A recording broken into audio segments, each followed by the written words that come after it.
네, 순간적인 분노를 참지 못해 타인을 해치는 이들과 보통 사람들은 생각지도 못한 엽기적인 범죄를 저지르는 사람들은 어떤 심리 상태일까요? 예, 오늘은 한 해 동안 많은 사회적 공분을 산 분노 범죄와 엽기 범죄에 대해서 손석한 정신과 전문의 손정혜 변호사와 함께 짚어보는 시간 가져보도록 하겠습니다. 어서 오십시오. 안녕하세요. 네, 올 한 해 대표적인 분노 범죄라고 하면 저희가 아까도 화면에 잠깐 나왔습니다만 강서구 PC방 살인 사건이 있습니다. 이 사건은 모두들 아시겠습니다만 청와대 국민청원에 최초로 100만 건이 넘는 그런 많은 국민들의 공분을 샀던 사건이죠. 어떤 사건인지 손정혜 변호사께서 좀 정리를 해주시죠. 네, 이 사건은 사실은 범행 수법도 굉장히 잔혹하고요. 무고한 20대 청년 아르바이트 직원이 살해되는 끔찍한 결과가 이르렀는데 네. 그 범행 동기를 추적을 하면 굉장히 사소한 문제로 시작합니다. 네. PC방에 갔던 손님 김성수가 이 자리를 빨리 채워주지 않는다는 문제로 이제 실랑이를 벌이고요. 그 과정에서 불친절하다 이런 여러 가지 오해를 하는 과정에서 1,000원을 환불하느냐 마느냐 또 이런 실랑이를 하고요. 예. 그 과정에 경찰이 출동하기도 합니다. 손님하고 직원하고 여러 가지 말다툼이 있다. 그래서 경찰이 15분 동안 중재를 해서 되돌아갔는데 다시 집에 가서 흉기를 가져와서 다시 PC방에 와서 이 지금 피해자 신모 씨를 수십 차례 흉기로 찔러서 예. 살해한 사건인데요. 예. 1,000원의 환불 문제, 자리를 늦게 치워주는 문제, 이런 말다툼의 결과가 살해라는 것은 굉장히 끔찍했고 예. 동생이 공범이냐 아니냐, 우발적이냐 계획적이냐, 예. 경찰의 대처가 제대로 됐느냐 이런 문제까지 우리 사회에 큰 충격을 준 사건이고요. 예. 국민청원만 100만 건을 돌파한 걸로 봐서는 많은 국민들한테 충격이고 또 많은 경각심을 준 사건이었습니다. 예. 예. 말씀해주신 것처럼 굉장히 사소한 말다툼에서 이제 시작이 됐는데 이 김성수라는 인물 어째서 살인이란 선택까지 하게 된 걸까요? 그러니까 사실 그 부분을 우리가 좀 이해하기는 힘들죠. 근데 우리가 볼 때는 사소한 말다툼이고 사소한 어떤 무시일 수도 있지만 예. 본인이 받아들이기에는 굉장한 무시라고 이제 받아들였을 가능성이 큽니다. 그러니까 평소 이분이 이 피의자가 상당히 좀 열등감이 많았을 가능성이 많고요. 예. 그러니까 사실은 그 순간에 누구한테도 순간적으로 있을 수 있는 불친절을 나를 굉장히 낮게 본다. 나를 좀 인격적으로 상당히 모독했다라고 곡해를 한 거죠. 예. 우리가 이제 왜곡된 인식이라고 하는데 예. 그런 뭐 우울증을 앓거나 어떤 심한 그런 정신질환을 갖고 있는 사람은 이런 왜곡된 인식을 갖기가 쉽고요. 예. 근데 거기까지는 사실 우리가 좀 이해를 하죠. 예, 근데 그 다음에 다시 이제 집으로 가서 흉기를 갖고 왔다는 것은 그것은 뭐 명백히 사실 그런 해치려는 의도는 분명히 있었던 것으로 보입니다. 근데 예. 그것은 이제 사실 평상시 이 사람의 인격적인 어떤 성향을 좀 살펴봐야 돼요. 굉장히 어떤 공격적인 성향이 있는지 예. 그렇게 분노를 잘 조절하지 못하고 화가 나면 어떤 극단적인 선택이나 폭행을 좀 할 수 있는지 이런 것은 상당히 성격적인 부분도 연관이 되어 있습니다. 그러니까 아마 정신질환의 과거력과 성격적인 특성 이런 것들이 맞물려서 조합되어서 이런 끔찍한 결말을 내린 것 같습니다. 예. 공격성이 상당 부분 덜했다면 집에 가서 흉기를 갖고 온다든지 그런 선택을 하지 않았을 수도 있는데 듣고 보니 또 그렇습니다. 김성수는 이 수사 도중에 우울증 진단서를 제출한 걸로 알려졌습니다. 이 때문에 이제 또 심신미약에 대한 부분 논란이 또 다시 불거지고 있는데 일단 법적으로 좀 저희가 정리를 해보죠. 심신미약 상태는 법적으로 어떤 걸 의미하는지. 그러니까 어떤 사람이 어떤 행동을 결정하고 의사결정을 하는 어떤 판단 능력, 책임 능력이라고 하는데요. 우리 예. 형법은 책임 능력 있는 사람에게 형벌을 내릴 수 있습니다. 책임 예. 능력 없는 사람, 책임질 수 없는 상태인 사람에게는 책임을 물을 수 없다라는 게 이제 책임 능력, 책임주의라고 보시면 되는데요. 예. 그런 사리 분별력이 현저하게 저하되어 있는 게 심신미약 상태, 상실 상태라고 보시면 되겠습니다. 정상적인 판단이라든가 행위 통제력이 저하됐다라고 보시면 되는데 네. 심신미약이 인정되면 형을 감경할 수 있습니다. 그러니까 말하자면 책임 능력이 좀 떨어지는 사람은 형을 감형해 줄 수 있다라는 것인데요. 예. 그런 취지로 이제 김성수 가족 측이 오랜 기간 우울증을 앓고 있기 때문에 감형을 해줘야 된다라는 변론을 했습니다. 다만 우리 법원은 최근 5년 동안 단순한 우울증만으로는 형을 감경해준 전례가 별로 없습니다. 심신미약을 인정하지 않고 있는 것인데요. 예. 그럼에도 불구하고 심신미약을 이유로 감형이 이런 끔찍한 범죄에 대해서 감형이 될까 봐 많은 국민적인 우려가 있었던 상황이고요. 예. 그래서 이례적으로 경찰 단계에서 정신감정 절차까지 이루어졌던 사건입니다. 예. 법적인 측면에서 짚어봤고요.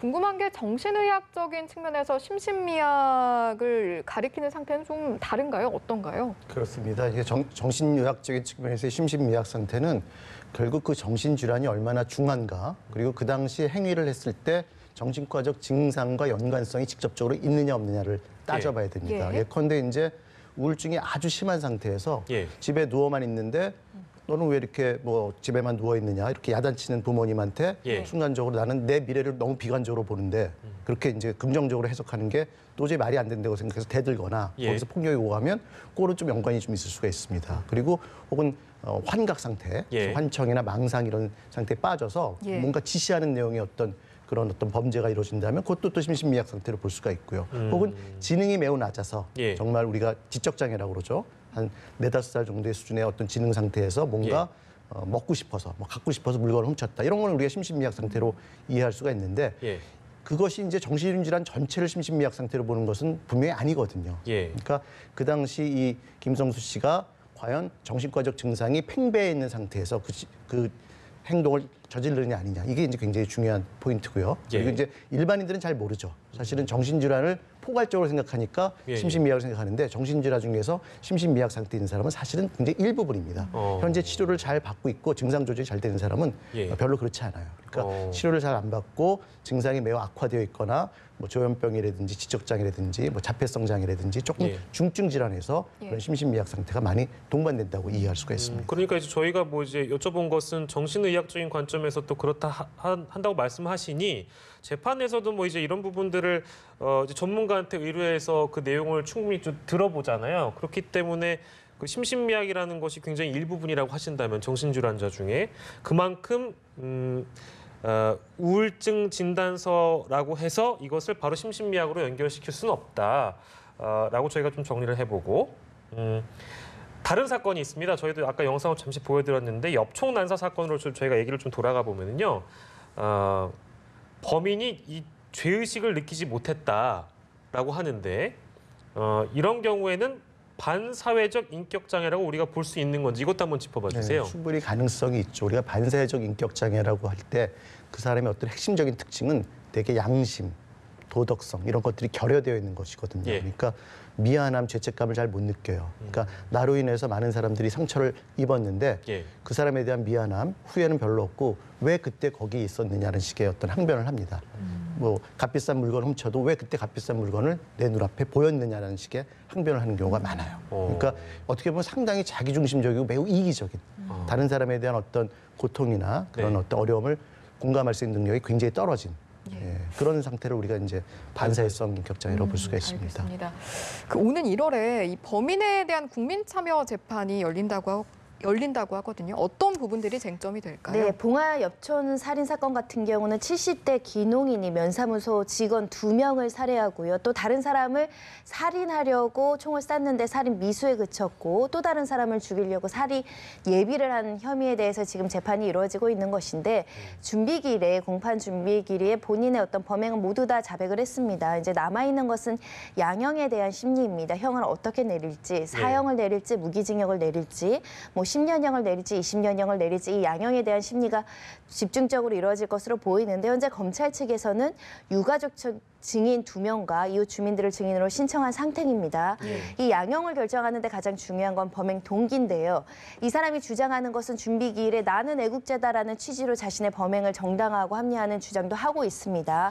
근데 범행에 이르게 된 동기에 대해서 알려진 것은 민원 처리를 제대로 하지 않았다. 면사무소 직원들이 뭐 상수도 문제라든가 개 사용 문제가 있었는데 이것들을 제대로 처리해주지 않았다는 것으로 이제 분노 범죄가 일어났다라고 알려지고 있는 것인데 그것이 이것이 범행 동기로는 참작할 사유가 되지 않는다라고 한다면 예. 결국 국민참여재판에 참석하는 참여인들도 중형을 내릴 수 있는 상황밖에 안 되고요. 더군다나 준비기일에 나는 애국자라는 그 취지의 진술을 한다라는 것은 현재도 반성 없는 태도로 일관하고 있다라는 겁니다. 예. 결국은 양형에 있어서는 국민참여재판에서 많은 분들이 이것은 중형에 해당하는 범죄의 제의식이었고 범죄의 중대성이 인정된다 이런 판단이 나오지 않을까 예상이 됩니다. 네, 앞서서 이제 손석환 선생님께서 계속 언급을 해주셨습니다만 이런 어떤 분노 범죄의 그 어떤 피의자들이죠. 피의자들의 어떤 심리 상태를 일반인들은 이해할 수 없을 것이라고 말씀하셨는데 그 범행 동기들도 사실 저희가 지금 계속 정리를 하고 있습니다만 이해 안 되는 그 동기들이 너무 많아가지고요. 아무튼 저희가 이제 정리하는 마지막 질문인데요. 이제 분노 범죄가 생기지 않으려면 어떤 대책들이 사회적으로 좀 필요한지 손정혜 변호사께 좀 드리겠습니다. 우리 사회에서 사회적 분위기가 많이 변경돼야 될 것이 사실 남을 혐오하는 문화가 좀 생기고 있습니다. 타인을 공격하고 혐오하고 집단 내에서 조직화해서 타인을 배제하고 다른 사람에 대해서 조금 공격하는 성향들이 있는 것인데요. 사소한 감정에 의해서 분노 범죄로 폭발하면 우발적 범죄이든 계획적 범죄이든 발생할 수 있고 그것이 예. 강력 범죄로 지금 발생하는데 사회 저변에 이해하고 배려하는 여러 가지 분위기도 형성이 돼야 될 것이고 지나치게 경쟁 의식을 갖는 것도 바람직하지 않습니다.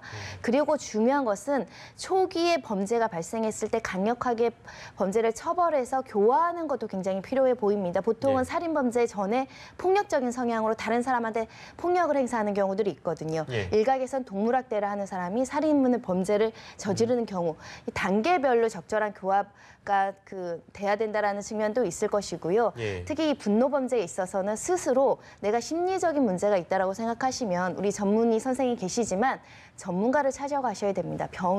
정신적인 병이 생기는 거에 대해서 숨기거나 악화시키지 말고 적절한 심리치료, 정신과 치료를 통해서 이것도 치료해야 되는 게 중요한데 우리나라는 정신과를 찾아가는 걸 굉장히 어렵게 생각하는 경향들이 있으십니다. 예. 이 심리적인 문제, 분노 조절 문제, 충돌 조절 문제, 우울증, 조울증 모두 다 적극적으로 치료를 받으려는 어떤 그 의지 이런 것들도 중요하지 않을까 생각이 듭니다. 예, 첫 번째 주제로 만나봤고요.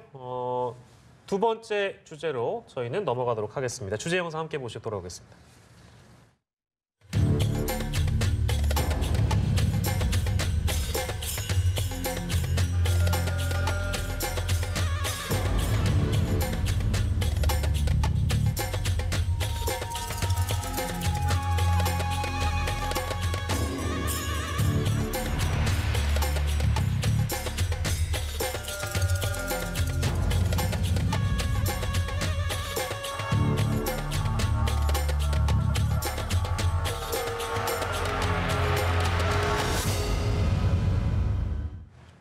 네.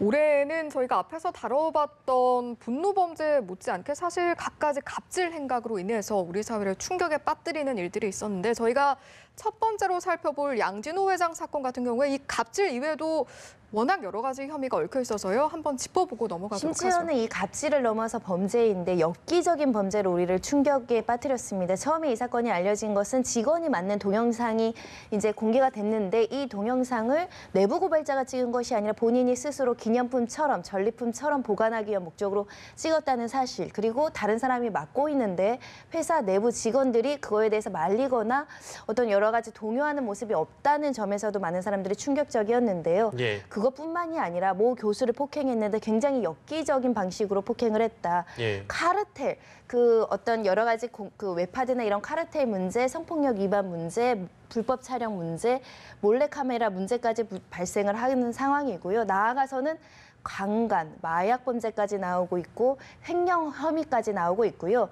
특히 직원들하고 워크숍을 간 엽기적인 행동이 많이 알려져서 충격적이었는데 예. 워크숍을 가서 마늘을 강제로 먹인다던가 닭을 석궁으로 쏜다던가 이 여러 가지 뭐 설거지나 이런 걸 제대로 하지 못하는 사람에게 강요하는 내용이라든가 이런 것들이 알려지게 됐었고요. 네. 더군다나 한 40, 50대 임직원들에게 강제로 염색을 시킨다거나 그렇습니다. 이런 행각까지 알려져서 우리 사회에서 이거는 갑질로는 표현할 수 없는 사람에 대한 어떤 인격 모독, 인격 말살 이런 행위들이 지금 굉장히 공분에 샀었습니다. 예. 손석한 선생님께 두 가지를 질문드리고 싶은데 이렇다 보니까 뭐 비상식적이고 굉장히 충격적이고 나아가서 손 변호사께서 말씀해 주신 대로 굉장히 엽기적이라서 도대체 왜 이럴까에 대한 의문이 첫째고요. 둘째로는 또 이 양진호 회장이 또 마약을 했다라는 거 아니겠어요? 근데 일부 양성 반응이 나와서 혹시나 마약 때문에 뭐 환각 상태에서 저런 일을 저지른 게 아니라면 도저히 일반 사람들이 이해가 안 된다. 이런 반응이었거든요. 어떻게 보세요? 그러니까 첫 번째 질문에 대해서는 일단은 그 양진호 회장의 어떤 성격 특성을 우리가 좀 살펴볼 필요가 있는데 아까 우리가 이제 반사회적 인격 장애 얘기가 나왔습니다만 그 비슷한 개념으로 조금 다를 수 있습니다만 자기애적 인격 특성이 있습니다. 예. 자기애라는 건 사실 필요한 부분이거든요. 누구나 다 자기를 사랑하고 아끼는 마음이 있죠. 예. 그런 건강한 자기애 말고 병적인 자기애가 있어요. 지나치게 자아에 도취되어서 다른 사람들을 이용하고 착취하면서 늘 우월함을 과시하고자 합니다. 예. 그러니까 굉장히 지배 욕구가 강해서 주변 사람들을 마치 자기의 소유물이나 예. 도구처럼 이제 생각을 하는 거죠. 그리고 조금만 자기 눈에 거슬러도 굉장히 가혹한 예. 어떤 갑질 행동, 독사람을 비난하거나 모욕하는 행동을 서슴지 않고 합니다. 예. 그러면서 동시에 또 그것을 즐기기도 하거든요. 그러니까 사람들이 자기 앞에서 어려워하거나 예. 쩔쩔매는 모습을 보고 자기의 우월감을 확인하는 그런 성향이 있을 수가 있습니다. 그런 어떤 자기애적 인격 특성이 상당 부분 반영된 것 같고요. 예. 그다음 이제 마약 문제는 사실 이제 마약이라는 건 이제 보통 사람들이 먹고 나면 이제 환각 상태에 빠지지만 그 전에 기분이 굉장히 좋아지거든요. 예, 예. 그러니까 마약을 많이 하면 환각으로 빠질 수 있지만 마약이 일부 잔류되어 있어도 상당히 기분이 올라가 있습니다. 업되어 있다고 우리가 표현되죠. 그럴 때는 굉장히 과대감, 자신감이 극도로 상승되니까 예. 거칠 게 없습니다. 그냥 뭐 막무가내로 자기 하고 싶은 대로 통제 없이 이렇게 행동하는 경향이 있거든요. 예, 예. 어떤 사람들이 술 먹고 굉장히 자기 하고 싶은 말 다 하고 네네네. 행동을 서슴지 않고 하는 거와 비슷한 현상이라고 볼 수가 있는데 네. 그럴 가능성도 즉 마약이 어느 정도 성분이 잔류되어 영향이 있어서 있을 수 있다. 그럴 가능성도 충분히 있어 보입니다. 네. 연장선 상에서요. 양진호 회장 개인의 갑질이 아니라 사실 맥도날드 사건 시청자 여러분들도 다들 기억하실 것 같은데 직원에게 던지고 이런 갑질이 우리 사회 곳곳에서 일어나고 있거든요. 이런 갑질 자체가 발생하는 이유는 어디서 좀 찾아봐야 할까요? 그러니까 그 순간에 자기가 화가 나서 종업원한테 그 햄버거를 던졌다. 물론 거기에는 이제 종업원을 좀 무시하는 그런 좀 경시하는 마음가짐이 있었겠습니다만 그 전에 뭔가 다른 일로 화가 났을 가능성이 많아요. 그러니까 뭔가 불만 상태, 뭔가 이렇게 심리적으로 불안정한 상태인데 마침 그것이 어떤 사건을 촉발시켜서 그 사람한테 과도한 반응을 보인 거죠. 그래서 이제 아까 첫 번째 우리 주제에서도 이 분노 조절과도 연관이 되어 있거든요. 그러니까 결국 개인의 정신 건강을 이렇게 좀 건강하게 잘 유지를 해야 되는데 이것이 뭔가 열등감이든 우울감이든 뭔가 분노이든 적대감이든 쌓여있던 게 어느 순간 이렇게 터지는 거죠. 근데 그것이 결코 자기보다 강한 사람한테는 터지기가 매우 힘들어요. 예. 나보다 좀 약자, 사회적으로 약자나 여성이나 뭐 장애인이나 노인이나 이런 분들한테 이렇게 퍼붓는 거죠. 그것은 역시 우리 사회적 구조와도 맞물려 있다고 볼 수가 있습니다. 네, 한 20초 정도 남았는데요. 손정혜 변호사께 이 갑질 근절을 할 수 있는 대책이랄까요? 그런 게 있을까요? 일단은 스스로 부끄럽게끔 느끼게 사회적인 분위기가 바뀌어야 됩니다. 권력이 있다거나 돈이 있는 사람이 범죄를 저질렀을 때 굉장히 수치심을 느낄 정도로 사회적 단죄도 이루어질 필요성이 있고요. 특히 법원 수사기관의 실무도 바뀌어야 됩니다. 막대한 돈으로 합의를 봤다라는 이유로 예, 예. 경제적인 약자가 합의를 했다고 선처해주는 분위기도 바꿔야 되지 않을까라는 생각이 들고요. 예. 징벌적 손해배상금, 오히려 그런 우월적 지위에 있는 사람이 범죄를 저질렀을 때 더 강력하게 처벌을 해야 되는데 사회에 기여했다라고 선처해주던 분위기가 있거든요. 예, 예. 이런 것들을 모두 바꿔야지 근절되지 않을까 생각이 듭니다. 예, 오늘은 손석한 정신과 전문의 손정혜 변호사와 이 시간 함께했습니다. 두 분 오늘 고맙습니다. 네, 감사합니다. 고맙습니다.